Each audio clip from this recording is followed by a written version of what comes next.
Assalamualaikum warahmatullahi wabarakatuh. Perkenalkan, nama saya Rasya Afitsa Putri dengan NIM 19060024. Pada kesempatan kali ini saya akan menjelaskan materi perkuliahan pertemuan 6 di Sejarah Pemikiran Ekonomi. Pada kesempatan kali ini saya akan menjelaskan mengenai materi sosialisme Marx. Nah, pandangan Karl Heinrich Marx pada tahun 1818 sampai 1883 dianggap paling berpengaruh dalam pertumbuhan ekonomi. Teorinya tidak didasarkan pada ekonomi saja, akan tetapi melibatkan teori lain seperti sosial, politik, dan lain-lainnya. Hampir seluruh pandangan Marx diliputi oleh konflik, dipengaruhi oleh kehidupan pribadinya yang dikaitkan dengan penuh dengan tantangan. Nah, yang pertama kita akan membahas mengenai kecaman Marx terhadap sistem kapitalis. Untuk menunjukkan kebencian Marx, ia menggunakan berbagai argumen untuk membuktikan sistem liberal atau kapitalis itu tidak baik. Dapat dilihat dari berbagai segi. Yang pertama, segi moral. Ketidakadilan membawa masyarakat kapitalis pada kondisi ekonomi dan sosial yang tidak bisa dipertahankan. Dengan menerapkan sistem upah besi, kaum buruh dalam ekonomi liberal tidak akan mengangkat derajat lebih tinggi, sehingga Marx mengajak kaum buruh untuk bersatu. Sistem liberal kapitalis diganti dengan sistem perekonomian, yaitu sosialis komunis. Nah, yang kedua, dalam segi sosialis. Sistem liberal kapitalis, adanya sekelompok orang atau pemilik modal menguasai kapital dan sekelompok lainnya, yaitu buruh, sebagai kelas proletar yang ditakdirkan selalu berada di kelas posisi bawah. Sistem liberal yang menyebabkan kaum buruh menderita tersebut dapat diperbaiki, diganti dengan sistem sosialis yang lebih baik, yang lebih berpihak kepada buruh. Alasan lain ekonomi liberal diganti karena cenderungnya menciptakan masyarakat berkelas. Marx tidak menginginkannya. Yang dapat dilakukan Marx ialah dengan memperjuangkan sistem sosialis atau komunis tersebut. Nah, segi yang terakhir adalah segi ekonomi, yaitu akumulasi kapital. Dengan kapitalis memungkinkan tercapainya pertumbuhan ekonomi yang tinggi. Untuk bisa dibangun, perlu dilakukannya perombakan struktural melalui revolusi sosial. Jika berhasil, langkah tersebut ialah pendataan kembali hubungan produksi antara pemilik tanah, alat produksi, dan modal. Menurut ramalan Marx, kapitalis hancur bukan karena faktor lainnya, tetapi karena keberhasilannya sendiri. Kapitalis dinilai Marx mewarisi daya self-destruction, satu daya dari dalam membawa kehancuran bagi sistem perekonomian liberal itu sendiri. Untuk membawa pada kehidupan yang lebih baik, liberal atau kapitalis dihancurkan dan diganti dengan sistem komunis atau sosialis. Nah ya, materi yang kedua ialah teori pertentangan kelas. Bukunya Manifesto Komunis diikuti bagaimana teori Marx tentang pertentangan modal, tentang pertentangan kelas. Menurut Marx, sejarah masyarakat yang ada hingga sekarang hakikatnya sejarah pertentangan kelas. Kelas rendah berusaha membebaskan dan meningkatkan statusnya kesejahteraan mereka. Marx meramal kaum proletar yang terdiri dari buruh akan bangkit melawan kesewenangan pemilik modal dan menghancurkan kelas yang berada. Teori yang digunakan menjelaskan penindasan adalah teori nilai atau theory of surplus value. Nah, sekarang kita membahas surplus value dan penindasan buruh. Upah alami yang diterima buruh sekedar penyambung hidup secara subsisten, yaitu memenuhi kebutuhan pokok-pokoknya saja. Kelebihan nilai produktivitas buruh atas nilai alami disebut Marx sebagai nilai lebih atau surplus value. Makin kecil upah alami, makin besar nilai surplus yang dinikmati oleh pemilik modal. Menurut Marx, nilai suatu komunitas ditentukan oleh nilai labor yang dicatatkan secara langsung atau tidak langsung dalam komoditas tersebut, plus labanya. Secara umum, Marx percaya bahwa nilai barang atau komoditas umumnya sepadan dengan nilai labor dan hanya labor langsung yang dapat menghasilkan laba, yaitu nilai surplus. Menurut Marx, nilai suatu komunitas adalah pembiayaan biaya labor langsung, biaya labor tidak langsung, dan laba atau surplus dapat dirumuskan dengan C ditambah C kecil tambah V dan tambah S.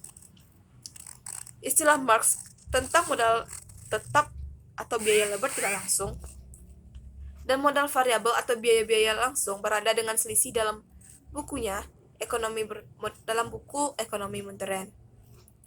Oleh Marx, modal tetap menuju pengeluaran pabrik, mesin, dan peralatannya. Inventory, pengeluaran untuk material, sedangkan pada masa modern sekarang ini, modal tetap merujuk biaya-biaya produksi, non-labor atau depresi, biaya material, asuransi, dan lain sebagainya. Yang dimaksudkan biaya labor langsung ialah biaya-biaya upah. Suatu hal membedakan labor dengan faktor produksi lain, bahwa majikan dapat memaksa pekerja menghasilkan nilai lebih rendah, nilai melebihi nilai labor yang masuk dalam proses produksi. Nilai surplus adalah kelebihan nilai produktivitas kerja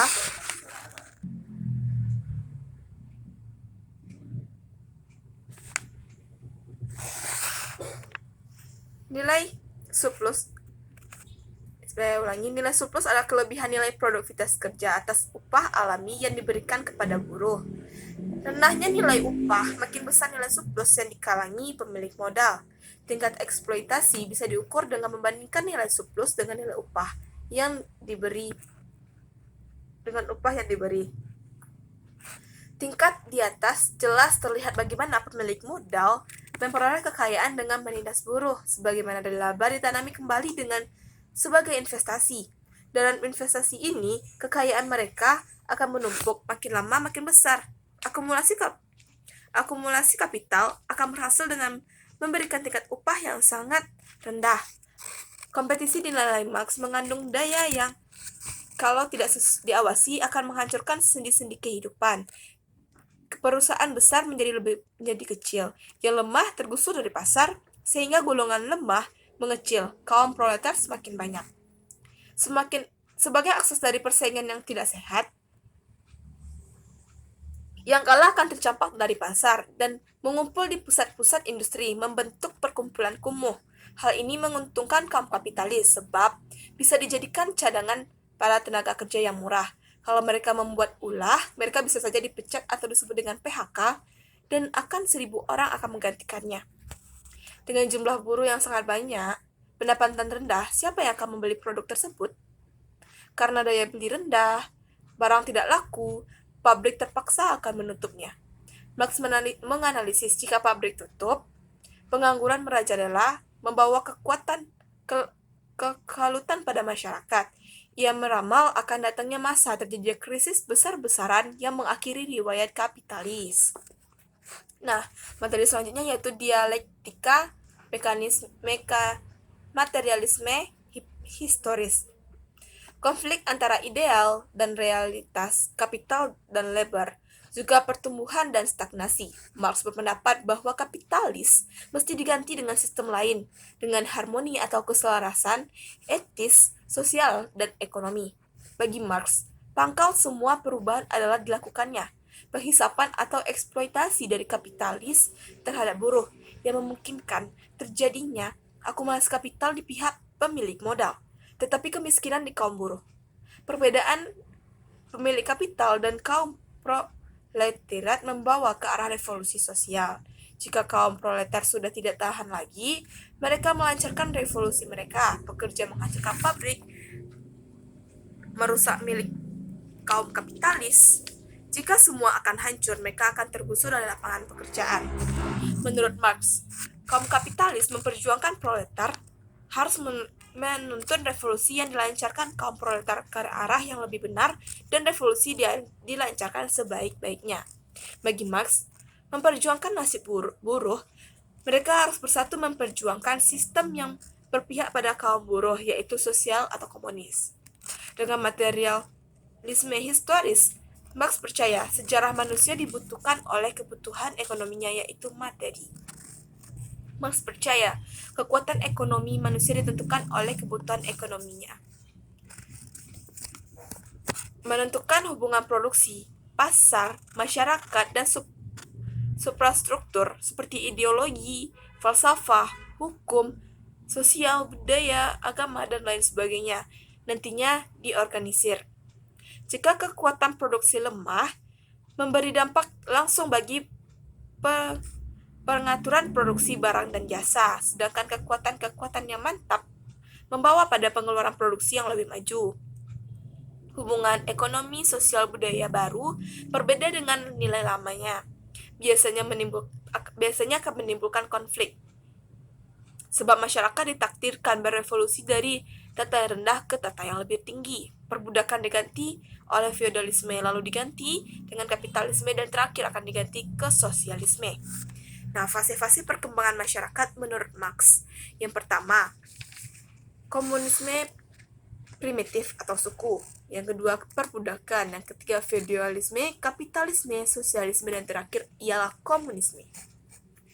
Dalam masyarakat primitif atau masyarakat persekutuan, tidak ada penghisapan dalam satu kelompok dengan kelompok lainnya. Tetapi, perbudakan, feodalisme, dan kapitalisme, alat atau model produksi dimiliki, dikendalikan oleh satu kelompok, dan kelompok lainnya sebagai pekerja. Perubahan dari satu fase ke fase berikutnya lebih maju disebabkan kurang atau tidak seimbangnya kemajuan teknologi dan kemajuan institusi. Teknologi menentukan kekuatan produktif kelompok masyarakat. Institusi menentukan hubungan produksi.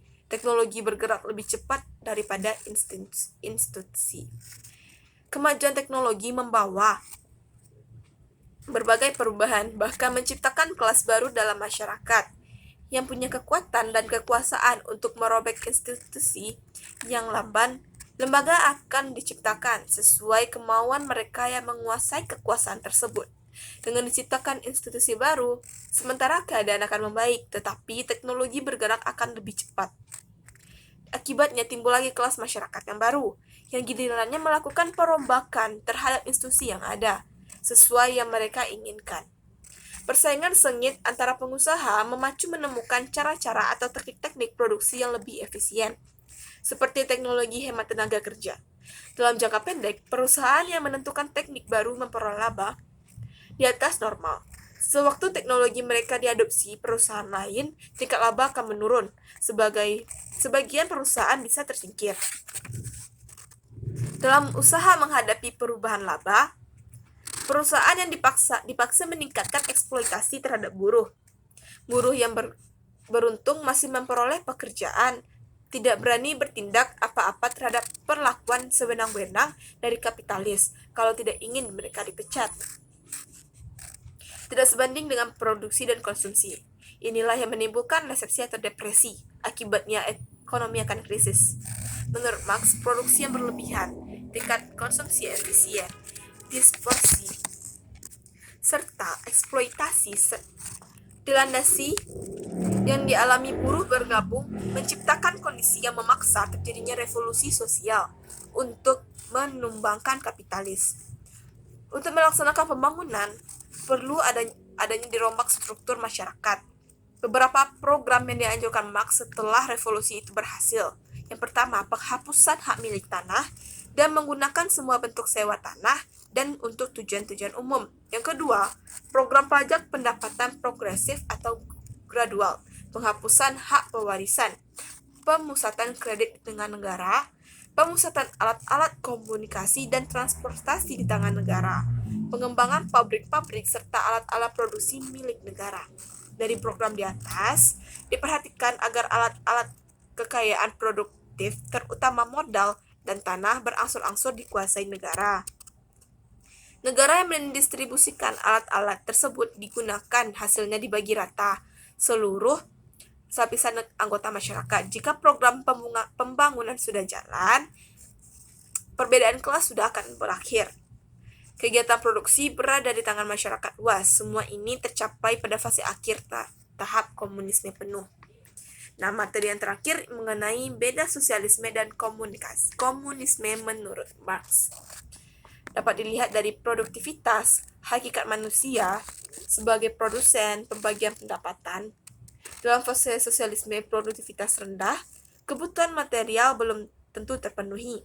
Dalam fase komunisme produktivitas tinggi, sehingga kebutuhan materi diproduksi cukup untuk perekonomian, dapat memenuhi kebutuhan masyarakat secara keberlimpahan. Pada tahap komunisme penuh, kerja penuh kegembiraan, sukacita, dan pekerjaan dilakukan sukarela dengan efisien, tanpa mengharapkan intensif langsung seperti upah, yang hanya produk sampingan dari kerja. Kesimpulannya, masalah seperti kelangkaan dan intensif pribadi dengan sendirinya akan hilang jika sampai pada tahap komunisme penuh. Bahkan uang tidak perlu lagi digunakan, tidak ada lagi soal kelangkaan, tidak ada lagi kelas-kelas masyarakat, penghisapan dari suatu kelompok dengan kelompok lainnya, bahkan negara dengan sendirinya juga akan menghilang. Baiklah teman-teman, hanya segitu pemaparan materi menurut dari saya. Wabillahi taufiq wal hidayah. Wassalamualaikum warahmatullahi wabarakatuh.